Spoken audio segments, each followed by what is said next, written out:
पैसे की बचत कर सकते हैं। कुछ इम्पोर्टेंट पॉइंट मैंने नोट किए हैं जिससे निश्चित इनकम में से भी आप पैसे सेव कर पाएंगे। क्योंकि दोस्तों देखिए, बहुत से लोगों को ये मतलब रहता है मन में कि हम तो कम कमाते हैं तो हम पैसा कैसे सेव कर सकते हैं। दोस्तों आप फर्क ये नहीं पड़ता कि आप कम कमाते हैं, आप कम कमाते हैं, ज़्यादा कमाते हैं, जो भी कमाते हैं, जितना भी कमाते हैं उसी इनकम में से आप पैसा सेव कर पाएंगे अगर इन इम्पोर्टेंट पॉइंट को आप जान लेंगे तो। आज की वीडियो में मैंने आपके साथ 10 इम्पोर्टेंट पॉइंट शेयर किए हैं। अगर इनमें से 5 का भी इम्प्लीमेंट आप कर लेते हैं तो ये समझ लीजिए आप मंथ के एंड में बहुत सारी सेविंग कर सकते हैं। वीडियो बहुत इंपॉर्टेंट है तो वीडियो के अंत तक जरूर बने रहना। तो चलिए स्टार्ट करते हैं वीडियो को। Hello friends, welcome back to my channel. कैसे हैं आप लोग? आई होप आप बहुत अच्छे होंगे और सेहतमंद होंगे और आप लगातार मेरी वीडियो के साथ भी बने हुए होंगे। दोस्तों आज की वीडियो में हम जानेंगे अपने खर्चे कम करने के उपाय।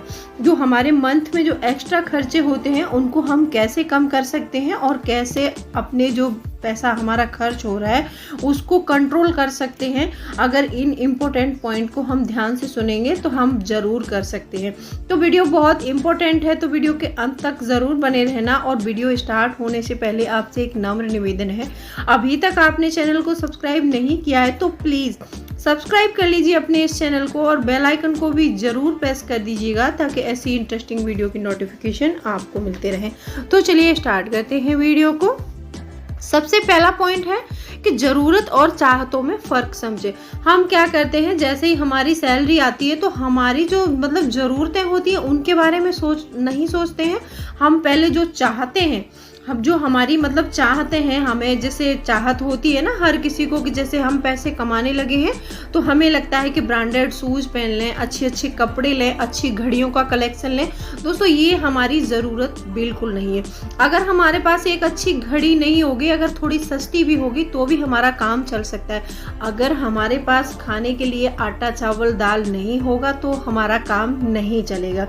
अगर हमारे बच्चे की स्कूल फीस नहीं जाएगी तो भी काम नहीं चलेगा। अगर बिजली का बिल नहीं भरा जाएगा तो हमारी जो है इलेक्ट्रिसिटी काट दी जाएगी। तो ऐसे ही आपको अपनी ज़रूरतों में और चाहतों में फ़र्क समझना है और इसको फिर अपनी सबसे पहले अपनी ज़रूरतों को पूरा कीजिए। जो भी पैसा बचता है उसमें से आप पैसे सेव कीजिए।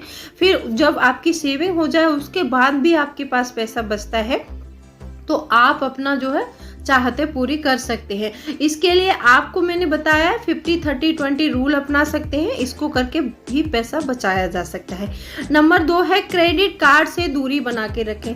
देखिए दोस्तों, जब हम पैसा अपनी जो है कैश में खर्च करते हैं तो हमारे दिल और दिमाग दोनों पर इफेक्ट करता है। वो चीज़ दोनों को टच करती है कि ये पैसा हमने कितनी मेहनत से कमाया है और शाम को तब जाके हमको 500 रुपये मिला है। अगर उस 500 को हम ऐसे ही खर्च कर देंगे तो हमारे पैसे ऐसे ही जाते रहेंगे, कुछ भी नहीं बचेगा और आप नहीं कर पाएंगे। ये बात मैं आपसे निश्चित कहती हूँ कि आपके हाथ में अगर सुबह से शाम तक आपसे मेहनत करवाई जाए और आपके हाथ में फिर एक 500 का नोट दिया जाए, अब बोला जाए आपको कि इसको मार्केट में आप यार दोस्तों के साथ ऐसे ही खर्च कर दो, डेफिनेटली आप नहीं कर पाएंगे। तो आपका पैसा ऐसे बचता है। जब आप क्रेडिट कार्ड से खर्च करते हैं तो उसमें से पैसा क्या है डायरेक्टली हमारे अकाउंट से निकलता है तो हमें उस चीज़ का कोई फीलिंग नहीं होता है कि हमारा पैसा जा रहा है। तो हम क्रेडिट कार्ड स्वाइप करके बहुत ज़्यादा खर्च कर लेते हैं। तो इसीलिए हमें क्रेडिट कार्ड से दूरी बनाकर रखनी चाहिए। नंबर 3 है बिना लिस्ट के शॉपिंग ना जाए। जैसे कभी कभी होता है ना कि हम घर से लिस्ट बना के नहीं लेके जाते हैं तो हम बाहर जाके बहुत सारा पैसा खर्च कर देते हैं क्योंकि हमको पता ही नहीं है कि हमारे घर में किस चीज़ की नीड है, किस चीज़ की नीड नहीं है। जब हम लिस्ट बनाते हैं, प्रॉपर लिखते हैं तो हमें पता चलता है कि हमारे घर में किस चीज़ की नीड है और हमें कितना सामान चाहिए। तो इसलिए जब भी शॉपिंग के लिए जाएं तो आप लिस्ट प्रिपेयर करके जाइए। तो लिस्ट के अकॉर्डिंग आप शॉपिंग करेंगे और एक्स्ट्रा शॉपिंग नहीं होगी तो आपके पैसे ज़रूर बच सकते हैं। नंबर 4 है बाहर के खाने से परहेज करें।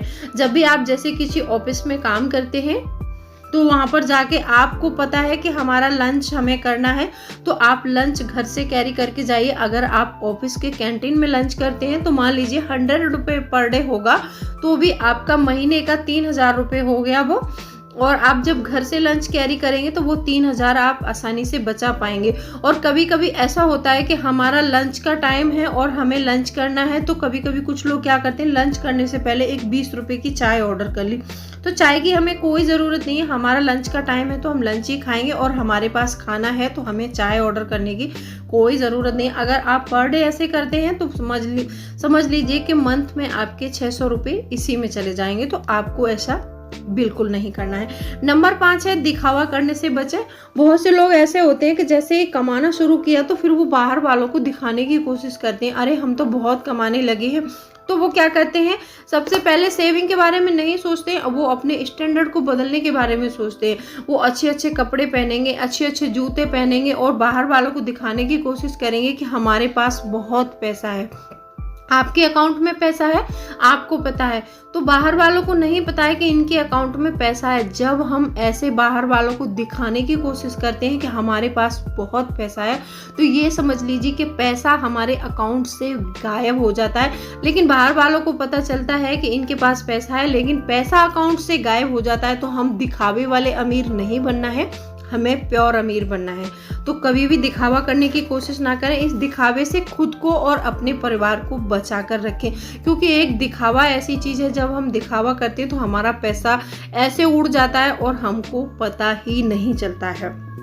नंबर 6 है सेविंग अकाउंट जरूर क्रिएट करें। आज भी बहुत सारे लेडीज और जो है जेंट्स ऐसे हैं कि सेविंग अकाउंट क्रिएट नहीं करते हैं। एक अकाउंट चल रहा है, उसी से उनका काम चल रहा है, उसमें सैलरी आती है, हर महीने खर्च भी हो जाती है, जब भी कोई ज़रूरत पड़ती है उसी से निकाल लेते हैं। तो वो ऐसा नहीं करते हैं। आपको क्या करना है, आपके पास एक अकाउंट है, चलिए अच्छी बात है, उसके अलावा एक अकाउंट खोलिए जो अकाउंट आपका सेविंग अकाउंट होगा।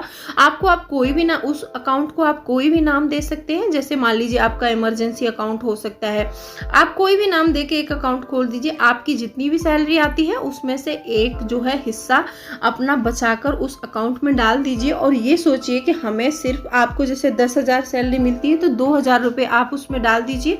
तो ये सोच लीजिए कि हमारे पास केवल 8,000 सैलरी आती है, तो 8,000 के अकॉर्डिंग आप अपना मंथली बजट बनाइए और उससे खर्च कीजिए। तो ऐसे आप हर मंथ में सेविंग कर पाएंगे। नंबर 7 है पिग्गी बैंक का यूज जरूर करें। मैंने बहुत बार ही बताया है आपको, क्योंकि हम क्या है, कॉइन्स को कलेक्ट नहीं करते हैं, कॉइन्स को छोटा पैसा समझ के हम अवॉइड करते रहते हैं।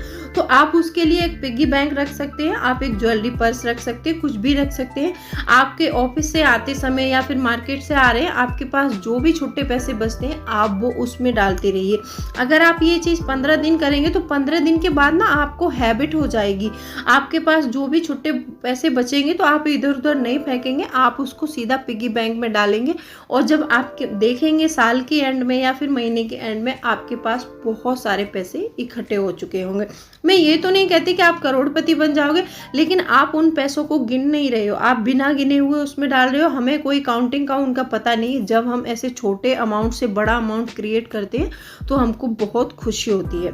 नंबर 8 है ब्रांड वाली चीज़ों से हमेशा बच के रहें। मैंने पहले ही पॉइंट में डिस्कस किया था इस चीज़ का कि कभी भी ब्रांड के पीछे नहीं भागना है। जैसे बहुत से लोग होते हैं कि नहीं, हम तो आशीर्वाद का आटा खाते हैं तो हम नॉर्मल ब्रांड नहीं ले सकते। ऐसी बात नहीं है। जब भी कोई चीज़ ब्रांड में कन्वर्ट हो जाती है तो उसके रेट हाई फाई हो जाते हैं। तो आपको उस ब्रांड की चीज़ों के पीछे नहीं भागना है। आप नॉर्मल चक्की से जाके आटा खरीदेंगे तो भी उतना ही अच्छा आएगा जो कि आशीर्वाद का आएगा। लेकिन जब किसी चीज़ पर ब्रांड का ठप्पा लग जाता है ना, तो ये समझ लीजिए कि वो उसके रेट हाई फाई हो जाते हैं। तो ब्रांड वाली चीज़ों से बच के रहे। नंबर 9 है छोटी से छोटी बचत पर ध्यान दें। आपको हमेशा एक छोटी से छोटी बचत पर ध्यान देना होगा। अपने घर में हम छोटे छोटे क्या खर्चे हैं उनको अवॉइड करके हम थोड़ा सा पैसा बचा सकते हैं। तो आप अगर ऐसा करते हैं, छोटी से छोटी बचत पर ध्यान देंगे तो आप बहुत सारा पैसा बचा सकते हैं। नंबर 10 है सबसे इम्पोर्टेंट पॉइंट है, मैंने हर वीडियो में डिस्कस करती हूँ आप लोगों के साथ, अपने घर का एक मंथली बजट जरूर बनाएं।